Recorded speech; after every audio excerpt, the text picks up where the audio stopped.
नमस्कार, जय जय। आज के इस गणेश चतुर्थी की पावन अवसर पर आप सभी को हार्दिक शुभकामनाएं और शुभेच्छा। गणेश जी को विद्या, बुद्धि और सुखता के देवता माना जाता है। वह भगवान शिव और माता पार्वती के सुपुत्र हैं। उनके पराक्रम और बुद्धता की कहानियाँ हमने सुनी है, हम बचपन से सुनते आ रहे हैं। इस हिसाब से और एक कहानी वही फिर से लाने की कोशिश की हूँ।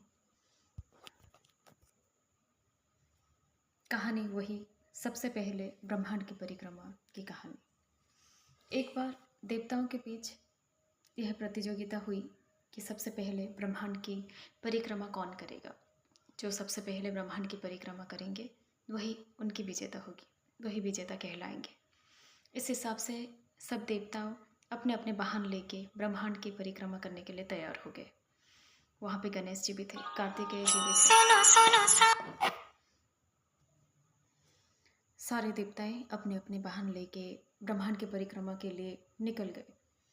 कार्तिकेय अपने मोर लेके निकल गए और गणेश जी वहाँ पे अपने वाहन मूषिक को लेके वहाँ पे खड़े रहे। उसके बाद हर कोई ब्रह्मांड की परिक्रमा, हर एक देवता ब्रह्मांड की परिक्रमा करने लगे और हमारे प्रिय गणेश जी माता पार्वती और भगवान शिव जी के तीनों चक्कर काटने लगे, 3 बार उनके परिक्रमा करने लगे।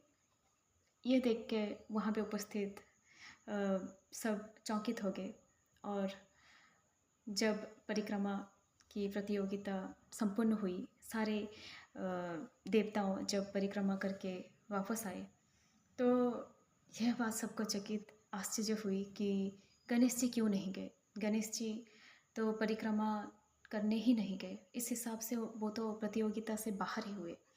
लेकिन जब उनसे पूछा गया कि आप क्यों नहीं परिक्रमा करने गए बाहर, ब्रह्मांड की परिक्रमा क्यों करने नहीं गए, तो गणेश जी बोले कि मेरे लिए मेरे ब्रह्मांड मेरे माता और पिता है।